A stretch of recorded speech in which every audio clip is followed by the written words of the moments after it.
Hello guys, അപ്പൊ ഇന്നൊരു day in my life കണ്ടാലോ? കുറെ നാളായാലും എന്റെ ഡേ ഇൻ മൈ ലൈഫ് കണ്ടിട്ട്, പക്ഷെ ഡേ ഇൻ മൈ ലൈഫ് ഇന്ന് ഫുള്ളായിട്ട് കംപ്ലീറ്റ് ചെയ്യാൻ പറ്റിയിട്ടില്ല കേട്ടോ. എന്താന്നുള്ളത് ഞാൻ വഴിയെ പറയാം. അപ്പൊ ഇന്ന് നമ്മൾ ഹോസ്പിറ്റലിൽ പോകാനായിട്ട് രാവിലെ തന്നെ എണീച്ച് ഫ്രഷ് ആയി ഡ്രസ്സൊക്കെ ചേഞ്ച് ചെയ്ത് റെഡി ആയിട്ട് എന്റെ റൂമിൽ നിന്ന് ഒന്ന് പുറത്തോട്ട് ഇറങ്ങിയപ്പോഴാണ് ടെറസിൽ വെച്ചിട്ട് ഞാൻ ഈ ഒരു സംഭവം കാണുന്നത് കേട്ടോ, ഈ ഒരു പുള്ളിക്കാരനെ കാണുന്നത്. അപ്പൊ ഇത്രയും അടുത്ത് ഞാൻ ആദ്യമായിട്ടാണ് കാണുന്നത്. അതുകൊണ്ട് കുറച്ച് എന്താ പറയാ, ക്യൂരിയോസിറ്റി കൂടിയിട്ട് ഞാൻ അടുത്തോട്ട് പോയതാണ്. അപ്പോഴത്തേക്ക് ആള് പറഞ്ഞ ആളുടെ പണിക്ക് പോയിട്ടുണ്ടായിരുന്നു. എന്റെ എന്തോ നല്ല ഭാഗ്യത്തിന് അടുത്ത് നിന്നപ്പോൾ തിരിച്ച് കൊത്ത് കിട്ടിയില്ല കേട്ടോ. അപ്പോൾ ഇന്ന് നമ്മൾ അങ്ങനെ രാവിലെ തന്നെ പി ജിന്ന് ഇറങ്ങിയിട്ടുണ്ട്. പിന്നെ കുറേ പേരൊക്കെ എൻ്റെ ചോദിച്ചായിരുന്നു പി ജിയുടെ റേറ്റ് എങ്ങനെയാണെന്ന് പറയാമോ എന്ന്. ശരിക്കും പറഞ്ഞാൽ ഞാൻ നിൽക്കുന്ന സൈഡ് എന്ന് പറയുന്നത് നല്ല എക്സ്പെൻസീവ് ആണ് കേട്ടോ. 4 ഷെയറിംഗ് ആണെങ്കിലൊക്കെ ശരി തന്നെ അത്യാവശ്യം 7-8 ആ ഒരു റേഞ്ച് വരുന്നുണ്ട്. പിന്നെ ചില ഇടത്തേക്കെന്ന് പറയുന്നത് 4 ഷെയറിംഗ് ഒക്കെ ഒരു 5-6 അങ്ങനെയുള്ള രീതിയിൽ കിട്ടും. പിന്നെ ഫുഡും കാര്യങ്ങളൊക്കെ എങ്ങനെയാണെന്നും നമുക്ക് പറയാൻ പറ്റത്തില്ല. പലയിടത്തും പല രീതിയാണ്. ഇപ്പം ഞാൻ നിൽക്കുന്ന പി ജി എന്ന് പറയുന്നത് ശരിക്കും പറഞ്ഞാൽ ഫുഡ് വായി വെക്കാൻ കൊള്ളത്തില്ല. അത്ര എന്താ പറയുന്നത്, നല്ല ഫുഡേ അല്ല കേട്ടോ. ശരിക്കും പിന്നെ അവസ്ഥയാണ്, നമുക്ക് ഫുഡ് കറക്റ്റായിട്ട് പ്രോപ്പർ ഫുഡായിട്ട് നമുക്ക് കിട്ടുന്നത് പോലും ഇല്ല. ശരിക്കും പറഞ്ഞാൽ വേസ്റ്റ് ഓഫ് മണിയാണ് ഞങ്ങൾക്ക് ഇവിടെ. അപ്പം നമ്മൾ വേറെ പി ജി പിന്നെ നോക്കുന്നുണ്ട്. പിന്നെ ഇപ്പം ഈ പി ജി നിൽക്കുന്നതിൻ്റെ കാരണം വേറെ ഒന്നും അല്ല, നമുക്ക് ഹോസ്പിറ്റൽ ഇവിടെ കുറച്ച് അടുത്തായിട്ട് ആയതുകൊണ്ടാണ് നമ്മൾ ഇവിടെ തന്നെ കഷ്ടിച്ച് നിൽക്കുന്നത്. എന്നാലും വേറെ നമ്മൾ നോക്കുന്നുണ്ട്.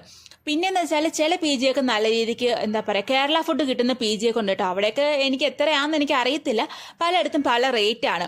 അപ്പോൾ നമ്മൾ ഇന്ന് നടന്ന് ഹോസ്പിറ്റലിൽ എത്തിയിട്ടുണ്ട്. അപ്പോൾ ഹോസ്പിറ്റലിൽ ചെന്ന് നമുക്കിന്ന് രാവിലെ 8 മണിയായപ്പോൾ നമുക്ക് ക്ലാസ്സൊക്കെ തുടങ്ങി. രാവിലെ മൊത്തം നമുക്ക് തിയറി പോലെയായിരുന്നു കേട്ടോ.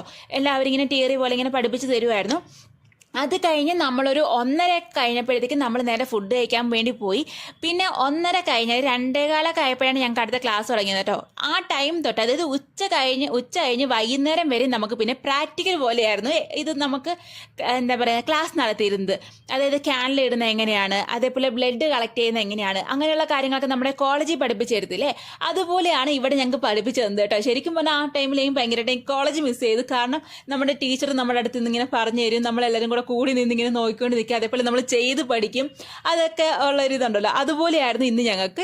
അപ്പോൾ അതെനിക്ക് ഭയങ്കരമായിട്ട് എനിക്ക് ഇഷ്ടപ്പെട്ടു. നമ്മളും അതേപോലെ ചെയ്തൊക്കെ പഠിച്ചു. നമ്മളിവിടെ പുതിയതായിട്ട് ജോയിൻ ചെയ്ത ആൾക്കാരായതുകൊണ്ടാണ് നമുക്ക് 3-4 ദിവസത്തെ ഇൻഡക്ഷൻ ക്ലാസ് വെച്ചത്. അപ്പോൾ ഇൻഡക്ഷൻ ക്ലാസ്സിൻ്റെ 3-ാമത്തെ ദിവസമാണ് ഇന്ന് കേട്ടോ. പിന്നെ ആദ്യമുള്ള ദിവസങ്ങളൊന്നും ഞാൻ വീഡിയോ അങ്ങനെ കറക്റ്റായിട്ട് എടുക്കാൻ പറ്റിയിട്ടില്ല, കാരണം അതേപോലെ തിരക്കായിരുന്നു. പിന്നെ എഡിറ്റ് ചെയ്യാനുള്ള സമയം ഒട്ടും കിട്ടാറില്ല, അതാണ് മെയിൻ റീസൺ. പിന്നെ പറയാൻ വിട്ടുപോയ കാര്യം എന്ന് വെച്ചാൽ നമ്മുടെ ഫാമിലി മെമ്പേഴ്സായ അഞ്ജന, കാവ്യ, കാവേരി, മഞ്ജുള, അശ്വതി, രമ്യ എല്ലാവർക്കും ഹായ് പറയണമെന്ന് പറഞ്ഞിരുന്നു. അപ്പോൾ എല്ലാവർക്കും എൻ്റെ വക ഹായ് ഉണ്ട് കേട്ടോ. അപ്പോൾ നമ്മൾ തിരിച്ച് പി ജിയിൽ എത്തിയിട്ടുണ്ട്. ഒരുമാതിരി ആടിക്കുഴഞ്ഞ് ഞാൻ തിരിച്ച് പി ജിയിലെത്തിയിട്ട് ഞാൻ നേരെ പോയി ഇതിൻ്റെ തുണിയെല്ലാം കൂടെ നുള്ളിപ്പറക്കൊണ്ട് വന്നിട്ട് നേരെ പിന്നെ കുളിക്കാനായിട്ടാണ് പോയത് കേട്ടോ. കാരണം നല്ല ടയേർഡാണ്. അപ്പോൾ കുളിച്ചിട്ട് കിടന്നു കഴിഞ്ഞാൽ പെട്ടെന്ന് ഉറങ്ങും കേട്ടോ. ആ ഒരു അവസ്ഥയാണ്. അത് ഞാൻ കുളിക്കാൻ പോയതിന് മുന്നേ എൻ്റെ മുഖത്ത് എൻ്റെ ഫേസ് വാഷ് ഇട്ട് ഫുള്ളൊന്ന് ക്ലിയർ ചെയ്ത് എടുക്കുന്നുണ്ട്. മൊത്തം ഒരുമാതിരി കറുത്ത ഒരുമാതിരി അവസ്ഥയിൽ ഇരിക്കുമായിരുന്നു. അത് കഴിഞ്ഞിട്ട് ഞാൻ നേരെ ഒന്ന് പോയി കുളിച്ചു കേട്ടോ. നല്ല ചൂട് വെള്ളത്തിൽ നല്ല രീതിക്ക് ഒന്ന് കുളിച്ച് കഴിഞ്ഞതിന് ശേഷം ഡ്രസ്സും ചേഞ്ച് ചെയ്തിട്ട് പിന്നെ ഞാൻ ഓടിപ്പോയി എൻ്റെ തുണിയെല്ലാം ഒന്ന് അടുക്കി പറക്കി മടക്കി വെക്കുന്നുണ്ട്. അല്ലെങ്കിൽ പിന്നെ ഞാൻ ആ കട്ടിലിട്ട് അങ്ങനെ ഇട്ടേക്കും. അപ്പോൾ തുണിയെല്ലാം മടക്കി വെച്ചിട്ട് ഞാൻ പിന്നെ കിടന്നു കേട്ടോ. കിടന്നിട്ട് പിന്നെ എണ്ണിച്ചപ്പോൾ ഒരു സമയമായിട്ടുണ്ട്. അതാ പറഞ്ഞത് day in my life complete.